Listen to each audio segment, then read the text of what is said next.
I'm Lainey. And I'm Laura Beth. And we are Steel Magnolias. Two sisters who love family, traditions, and all things Southern. We've got plenty of room at our table, so pull up a chair.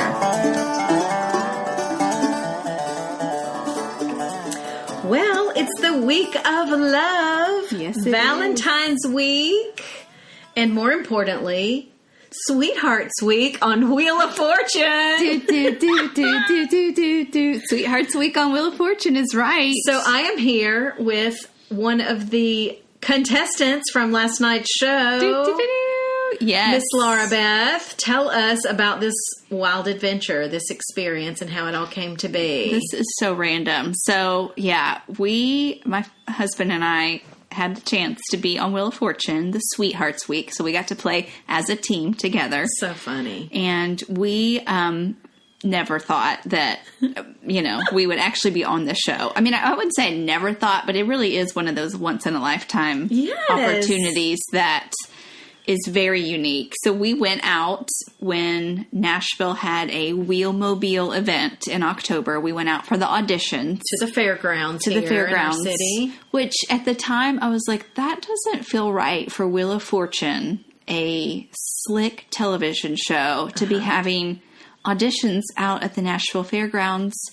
Yet at the same time, it felt so right. It's America's show. For America's show. And what is more American than a fairground? That's right. So we went out and it was a cattle call. I mean, there were so many people that came out, and we wrote our names down, filled out this little application, and they were very clear from the beginning. They're going to pull names at random, and you're going to come up and play a little speed round, and they wanted high energy. Yes. And they wanted you to play the game well, but they really wanted high energy. And see your personality and why they should pick you, right? Yeah. So we did everything, in the process that they asked us to, waited for the news team to come out to start drawing names, and I was second name drawn. I was the second name drawn. Unreal. And I don't know. I'm terrible at guessing numbers. I would say between 500 and 1,000 people were probably there. In attendance.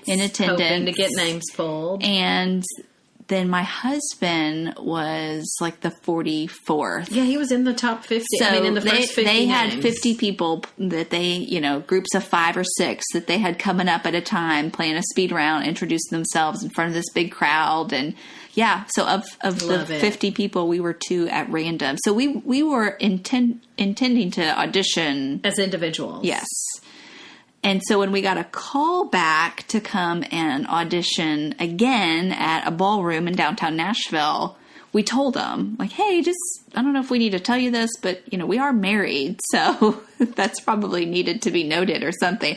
Oh, yeah, that's good to know. So we went through this 3-hour intensive audition in downtown Nashville, which was fun. It's just draining because they want you on, for a solid 3 hours, and they want you really quick and playing the game. And you had to do a written test as well? Yes. Yeah. 5-minute written test. Okay. It was different categories, and that was an interesting thing too, because it took me a while before my brain started really clicking. Okay. Because you're not used to doing the puzzles as written. You're used to it being proactive, and you're guessing letters. And yeah, as they come up, you're getting time to think about it. This is just in your face, boom, here's a whole bunch of puzzles. It was kind of like the bonus round. Like, these are the letters. This is gotcha. all you get. Yeah, okay. So, but I've been a lifetime wheel watcher. I used to watch with our mom growing up. She loves Wheel of Fortune. Pat Sajak is from Nashville. That's right. He was our weatherman. Yeah, he was on the news here. He actually, if anyone that's listening is a native Nashvilleian, we had a news anchor named Dan Miller, and he has since passed, but at the time, I don't know, the 70s or 80s, sometime around there, Dan Miller and Pat Sajak, I think, were good friends, and ended up even doing a little variety show in L.A. when Pat first moved away, and then I don't know if it just didn't do good or if it wasn't a fit. Dan Miller came back here and then did more news anchoring here in Nashville. I liked him. Just lots of, it's fun to have little history, bits and pieces along the way. But yeah, we got we got through the Nashville auditions, got an email in December saying they're going to throw us in this massive pool of people and that they'd maybe consider both of us. And which was funny because when we were at the Nashville auditions and they knew that we were married, at one point they were like, we'd like to see how you do together. As a team. And we did horrible. Did not go so well. We ran all over each other. We have never practiced as a team. Didn't know who was calling the letter. It's just messy. See, it shows that in all things and as a team, you have to have good communication. You do.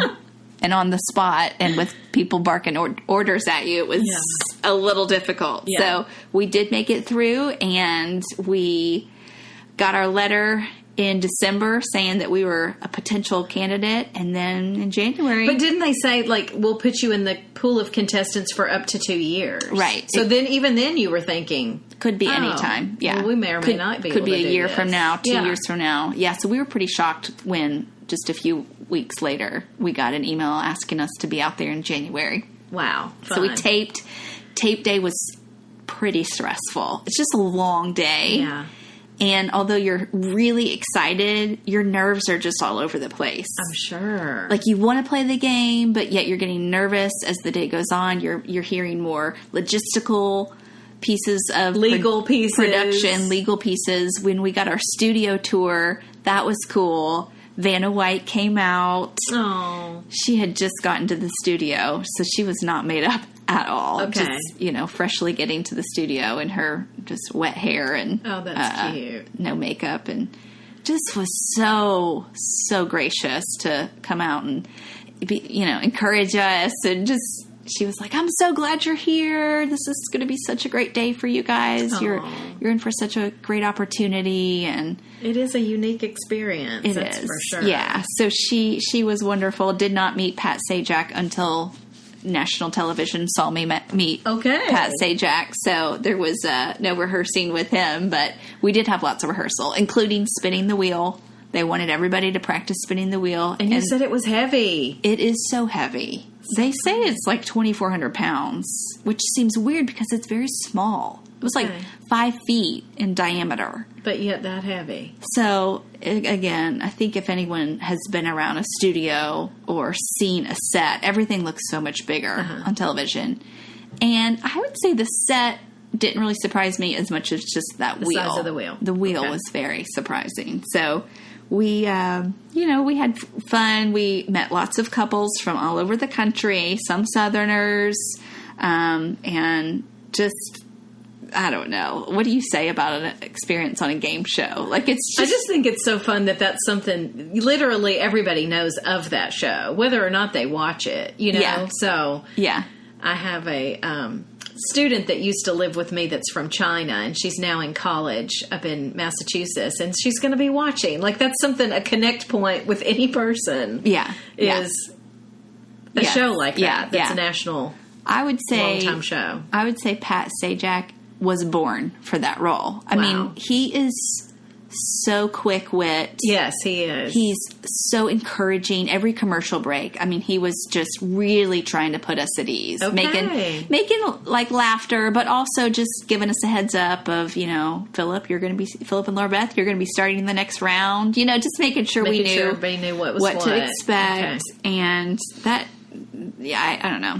I don't know if that comes across as much as I felt on television. I see his wit on television, but even behind the scenes, I was like, he's really good at his job. He's quick-witted for sure. And clearly enjoys it so much, and he should. He's been doing it a long time. And I think he makes a pretty penny. So does Vanna. So we... I always have wondered, does Vanna get to keep some of those clothes? I wonder if they... either give her any of that or if they would make her a great deal on, you know what I mean? Yeah. I don't like everything she wears, but she certainly gets to wear some beautiful things. I loved the gown she was wearing when we taped. Okay. It reminded me of that gown Rosemary Clooney wears in White Christmas. Yes. It wasn't velvet. But that's a dream dress for me. I've told Mom I want her to make me a dress. It was that cut and flared at the bottom. It was gorgeous. Yeah. So I didn't get to talk to her much. I didn't get to ask her if she gets to keep her dresses. And if I would have thought and remembered that she's from South Carolina, Yes. I would have also have asked her some questions about the South and if she misses it, because she's been in LA for a long time. Yeah. So I don't know how much she comes back to visit. But I'm sorry. If I was living in LA, I would miss South Carolina all the more. yeah, yeah. So next week is Nashville week on Wheel of Fortune. So and they'll make it look like that they're here, but really they were here a while back. Isn't that correct? Pat and Vanna were here a while back. Yeah, they've come and I think they were at the Sound Stadium, or I know they were at the Sound Stadium doing some promos this summer during the baseball season, So and they just went and That's I think exciting. they ate some hot chicken. Yeah, and, did the Nashville stuff. So Nashville residents will have friends and family on next week as That's well. great. So it was really fun. I'm so glad I got to do it. I definitely recommend, if you have a love of a game show, go try out to be on it, because it's a wild and fun experience. So we wanted to share, and we will continue to share, about an exciting reinvent of a movie that's coming out in theaters, of an old classic.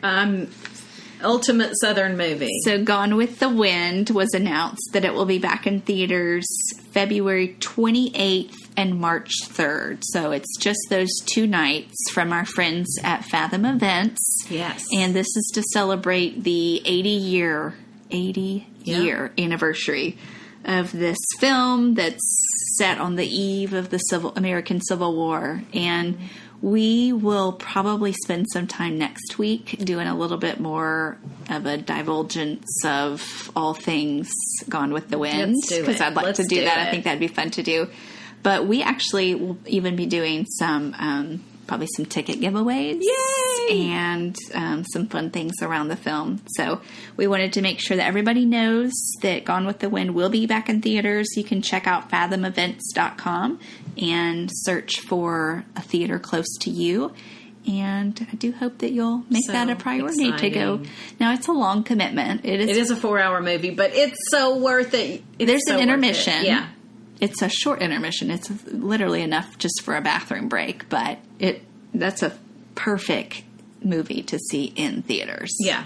I've seen it in a theater before, and it's pretty special to watch. And just, if you want to commit to that and really get some epic Southern idea of what Southern life was, at least from the plantation aspect. It wasn't everybody's Southern life, but sure. It's such a great movie. Yeah. So we'll talk more about that next week and in the coming weeks leading up to the 28th when it's in theaters. But mark your calendars and check out Fathom Events if you would like to find a theater near you. Yeah. All right. So here we are in February, and it is the season of Carnival. Carnival, yes. So we have been munching on some king cake. That's right. And we wanted to spend some time talking about Mardi Gras. And the reason I said carnival to begin with is just in researching this is when I started to get some clarity on the difference. There is a difference. There's a difference. So technically, carnival refers to the period of feasting and fun that begins on January the 6th. Okay. Yep. Which is the Feast of the Epiphany. And it ends on Mardi Gras, which means Fat Tuesday. And that's the final day of revelry before Ash Wednesday when Lent begins. Okay. So that kind of gives you what each of those means. But just for if you were an actual local in the New Orleans area, Carnival is going to refer to that full season. Sure. Okay. They would say Mardi Gras is 2 weeks long. Oh, okay. And Mardi Gras Day is what they call Fat Tuesday. So that's what a local would likely say. And Mardi Gras literally means Fat Tuesday. Like that's the French translation. So that's, the biggest celebration day because Lent starts the next day. So Ash Wednesday. Where people are going to give up things. Right. Fast. Make sacrifices. Food sacrifice different foods they'll be giving up or different things for 40 days. So it's actually kind of messed up a little bit in a way. It is. Like just the overindulgence, get everything at, absolute binge before giving up something. That's Yeah. Kind of that goes against so much of what of the healthy personal coaches in America are saying, that we need balance, we need work-life balance, we need dietary balance. This is the opposite of that. This is just overindulgence to the full and then lay it down. So, yeah. Well, should we talk about? Let's see. What should we go into first? Gosh, I don't know. I mean, about New Orleans. I don't know what even people would want to know. I was kind of just wanting to know, like, when did this start in New Orleans? That's a good place to start. In New Orleans, it started in 1857. Okay, but that's I think a long this time goes ago. Even back to medieval Europe. Sure. Yeah. So, 17th, 18th century. Yeah. So it's probably roots are more there, but you would see carnival celebrations all over the world. I know Rio de Janeiro has a huge carnival. Yep. So I studied in Spain and was there, and I was in Barcelona during Carnival and saw tons of celebrations. Okay. And it's just, I felt like everything was just larger than life. Yeah. You know, I mean, everything. If it's a balloon, it's a 7-foot tall balloon. You know, if it's streamers, it's the biggest streamers you've ever seen. Wow. So, yeah, Carnival is definitely more than a New Orleans-based celebration. And I guess a long time ago, used to think of whatever word you were using, Carnival, Mardi Gras. I thought it was a one-day thing. I did too. I just thought on that Fat Tuesday, that was it. But one of my first experiences in talking to somebody who was from Louisiana when I was in college, she was saying, oh gosh, no, we got out of school for a week and there's parades for months, different weekends, there's different parades. And so this is a lengthy, lot lengthier thing than I knew about. Well, the book that I was looking at says that the king cake, which is one of the foods that is very traditional, and the one that we're having here today, it is usually served on January 6th, which you were mentioning is the 12th night, or commemorates the day of the 3 wise men, or the kings, when they supposedly met Jesus as a baby, which hence the baby goes in the cake. And that's when they delivered their gifts. So we 3 kings of Orient are bringing their gifts to the king. But it's eaten typically throughout the carnival season. Okay. So you would maybe get one on the January the 6th and eat it anytime throughout the process. I found one here at a local bakery here in Franklin in February. Yeah. So, I, again, like you were saying, I would have had to wait to the week of until Fat Tuesday or Mardi Gras to get a king cake, but that's not true at all.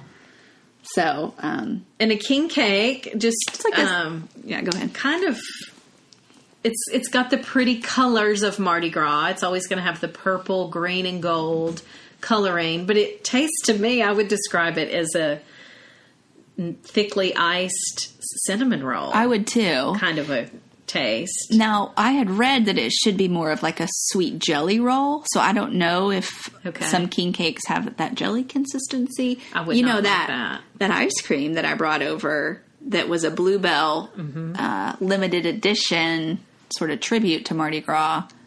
It had like that fun, what do you call those little pieces? Oh, like fun. Like funketti? No, what is the word? I think that is what they say, funketti or something like that. But yeah, that was, I think, their way to get the color in there. It just looked like birthday cake, though, to me. Yeah, and it did have the cinnamon flavor. Cinnamony flavor, and so I guess cinnamon is your prominent ingredient. But the tradition usually is that you do get a little plastic baby. And this used to be in it, but now for choking hazards, it usually comes with it. Yeah, so the one I bought had it in the middle. Okay. And I was like, why is the baby in the middle of this cake? They were like, well, we can't actually put it in anymore. So I said, so what do people do? Just lift the frosting a little somewhere and then push it in and refrost it. And I was like, okay. And then I guess there's a tradition that whoever gets that has to... They're supposed to bring the king cake next year. Or host the party or something. Yeah. I see. So just a little fun. I love traditions. So I do too. Even when they're silly like that. Just fun to keep up with. So, But yeah, this is a lengthy process. I mean, you would have different parades going on anytime from January to March. Yeah. Well, pretty much every weekend you could find parades somewhere to go to in the New Orleans area. A lot of That's cleanup. amazing. That's what I'm thinking of. Isn't that Oh, silly? gosh, I That's a can't lot even of imagine. cleanup. And I really can't imagine from the Mardi Gras day Oh, yeah. cleanup. Yeah. That's a whole nother we won't. story. I could almost smell it. So let's Yeah, not say let's it. don't Okay. go there. Yeah. Okay. So we've got to discuss the difference between Carnival and Mardi Gras. What else? Well, there's one of the things I guess you could talk about is that there's different crew. Oh, yeah. With Like a K. With a K. KREWE, crew. Organizations there's hundreds of these privately funded organizations that have their own parade. So they're going to have they're come up with their theme. They're going to come up with what they're going to throw from their floats and Sure. things. And, So sometimes there's celebrities that are chosen to be on the floats. And it's more than beads. There's so much more. So many things they throw. There's painted coconuts. Yeah. There's light up different toys coins and coins. Yeah. All That's kinds of fun. things. Well, a lot of this, we're trying to paint the picture of kind of what it is. A lot of it turns to a more of a, we'll call it debauchery. Debauchery is sort a of good word. angle in just the excess. And so I think if you have heard anything about Mardi Gras and the beads, you know exactly what we're talking about. But the core of the celebration, I think, if I'm guessing correctly, could be more family friendly if you got into the outskirts. Smaller places. Yeah. Well, think about that's with anything that heart of Bourbon Street. Yeah. Is already, even not on Mardi Gras, flooded with we've been down there. Inappropriate things happening everywhere. So all the more on that day. Sure. So, but if you get, further out to smaller parishes or something, there's going to be activity that's probably not quite so. Yeah, I just imagine a parade is going to naturally draw children. Sure. And so where do the families take the kids to I don't know see things? that I would, So it's got to, if they do it all, they've got to be going further out to the neighbors, one would hope. neighboring parishes and areas way outside of New Orleans. So I do have to say this though. I looked up a few different things that I found just interesting on about Mardi Gras, and this blew me away. The economic impact reports indicate that Mardi Gras generates over $1 billion in annual spending. Billion. Now, I don't know what all they're including in that. Is that airfare to get there? Is that, maybe, ticket? Some of these balls and things, I think, probably have ticket prices. So there's, I'm sure, quite a bit of different things that could be counted in that number. But $1 billion, that's a lot. That's a lot. And it's a legal holiday in Louisiana. So funny. And like I said, my friend said they got out of school for at least a week. Yeah. For all the activity. And the city of New Orleans is not involved in coordinating any of these Mardi Gras parades. I thought that was interesting too. Their only involvement is issuing parade permits. But it's these private crews that are putting all of this together and mapping out routes. And that's a lot of funding. Yeah. To put on of private. No kidding. Donations. And they do get some corporate sponsors and but that kind still, of thing. Somebody's got to go make those asks. That's right. And another thing I thought was fascinating was I had seen a documentary at one point in time. I don't remember when I saw this, but I looked up the company that it was about because I did remember this Kern Studios, Kern Studios. It was founded in 1932 as a float building company specifically for New Orleans Mardi Gras parades. Okay, makes sense. But now they've gotten into all kinds of things that are kind of around that. They work with clients on a global scale to bring big ideas to life for parades, custom props, outdoor advertising, special events. But I thought it was so funny because there was some recognizable things on their website, like the Chick-fil-A cow Oh, yeah. billboards. They do all of the cows. No way. Things for that. Yeah, because those are like 3-dimensional. Exactly. And even some of the things you would see maybe in I don't know about like at Disney, but like where you see some of those, maybe, I think one of the signs was like M&Ms, and it's the animated M&Ms, and they're 3-dimensional, and just things like that. So they're making full-time all these. Wow, they've gone beyond floats. Yes, all kinds of signage and things like that. So I thought that was kind of fun to. Yeah, that's very cool. Hear more about that, but yeah, you want to say? I was going to mention some things that would be prevalent if you're throwing a Mardi Gras party. And I was going to start with the colors. Okay. So purple, green, and gold being the primary colors of Mardi Gras. You had found something, I thought, where you had seen like where that came from. I did. It says it can be traced to the first Rex Parade in 1872. That the newspapers, I just think this is kind of cute, the newspapers of the day included a proclamation from the king of the carnival stating that balconies should be draped in purple, green, and gold. Unfortunately, the king of the carnival never said why, and apparently reporters of the day failed to follow up the omission. So then, in doing research on what the why of that was, the Rex founders believed that a king must have a kingdom, and a kingdom must have a flag. Okay. And since the United States, Great Britain, and France all had tricolor flags, they figured so should the flag that flew over Carnival. All right. So, still, why purple, green, and gold? Well, the royal purple seemed obvious that that's something that they would want to do. And then, according to heraldry, you needed both metals and color. Oh, okay. So, they felt like gold would be what would be obvious for a king. And then, according to the rules that determine coat of arms, there are only 5 acceptable color choices: red, blue, purple, green, and black. So they believe that the first choice of the purple and the gold then left them with you would have to have purple, gold, and green, or purple, gold, and black. Yeah.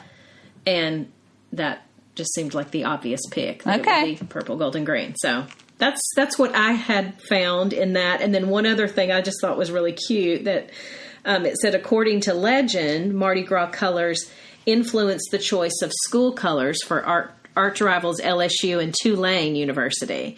They said that when LSU was deciding on its colors, the shops in New Orleans had stocked up on purple, green, and gold for the Mardi Gras season. LSU decided upon purple and gold and bought much of those supplies, and then Tulane bought much of the only remaining color, green. I don't know if that's true, but I thought it was hilarious. Cute. Oh, SEC. That's right. We love the Southeastern Conference. Okay, well, yeah, so you got to start with your colors, purple, green, and gold. For your decorations and your theme. So really, you can go 2 ways. You could go tacky or you could go formal. And I'm saying that from a straight from a person that I talked to that lived in New Orleans, that was right on the coast, that now does live in the South still, but is nowhere near New Orleans. So he still throws a party. He does it formal. It's more of a black tie affair. Okay. So he sets a beautiful table, keeping with the true colors, lots of masks, lots of feathered items, feathered masks, boas. There was even feathers in his table runner that he had. Okay. Lots of candles, accentuated gold with the the flatware, and he's really New Orleans native, so he's got different things to pull out that are very nice. But yeah, you could go tacky or you could go formal. You should probably stick with the theme if you're staying true to the typical Fat Tuesday phrase, which is "let the good times roll." Okay.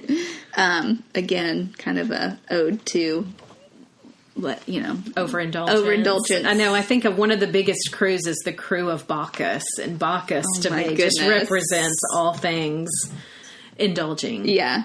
So beads, of course, are a typical party favor or party element, but there's also these doubloons. Mm-hmm, these coins. That would be like the coins, like aluminum or plastic coins. And I think children often in New Orleans will have books to collect their doubloons in. Okay, that makes sense.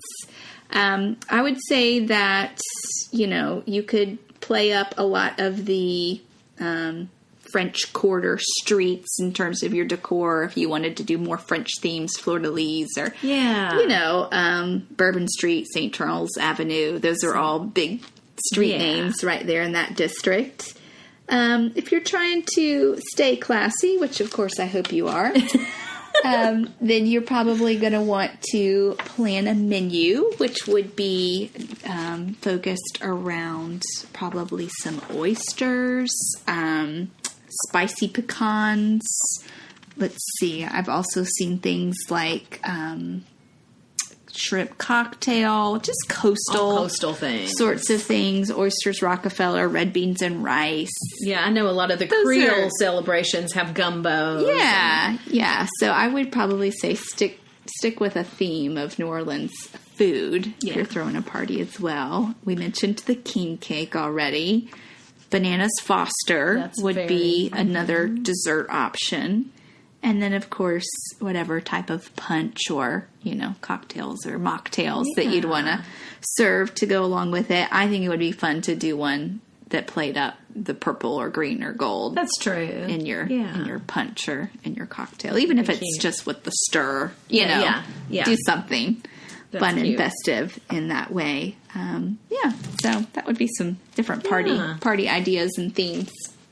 And then the only other thing I was thinking of around Mardi Gras is there's the actual Mardi Gras balls, which are also, you were talking formal. It's a big deal, yeah. Those are more formal affairs where each crew would have a king and queen, and many of these are quite fancy social events where the who's who would be invited, and it would include, dining, dancing with formal attire, and all of that sounds so fun to me.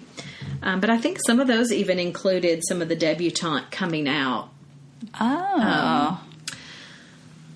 Some of those balls included that invitation only kind of thing where society people are getting to see the up and coming young. So let us know if you have some fun way you celebrate, or if you are attending this year or have attended. I'm a lover of New Orleans, but have no desire to be there at that time of year. Just a little too wild for my blood. But March 5th would be the day, I'm not sure if we said that or not, of actual Mardi Gras. Tuesday. Yeah, Fat Tuesday. So you have some time to plan or even throw together a last-minute party even. That's right. If you're still wanting to do that. King Cake is available here locally at Publix and at Maridi's. We got ours from Maridi's here in Franklin. Oh, and that website I was on, it's mardigras.neworleans.com. It has some great information, especially if you truly are going, with different parade routes and all of that. But it even had local bakeries, too. Okay. Of where you could get them there. And, sure. So if you're planning a party or planning on actually attending, I would check out that website. Cool. All right, guys, that's going to do it for this episode of the Steel Magnolias podcast. We hope to see you here next week.